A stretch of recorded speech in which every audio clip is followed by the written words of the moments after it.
Let's move to this story. It's gloves off as opposition parties have decided to take government to court over lockdown regulations. The DA and the Freedom Front Plus say many of decisions make no sense and may have been arrived at unconstitutionally. But President Cyril Ramaphosa says he's unperturbed.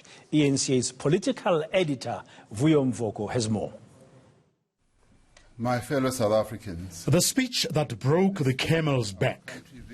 Finding no joy in what President Cyril Ramaphosa said, the DA has decided to file papers with the North Gauteng High Court.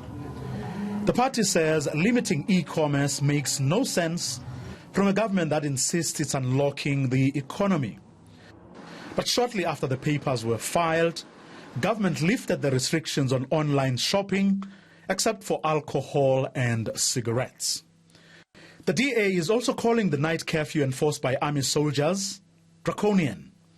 As for the morning exercise rules, the DA says they are petty and will turn decent people into criminals.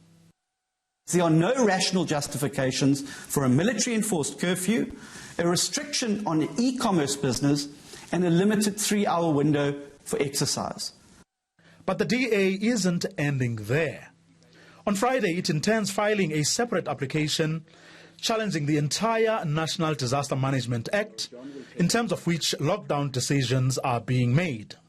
Not even a state of emergency, which is a further step up from the state of disaster, has such sweeping powers with no parliamentary oversight.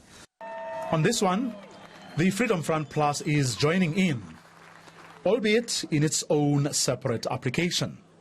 The government is misusing the National Disaster Act to avoid accountability towards Parliament. In practice, we are in a state of emergency. The Constitution then determines that the government must get approval from Parliament and all regulations must be approved by Parliament. But the President is unfazed.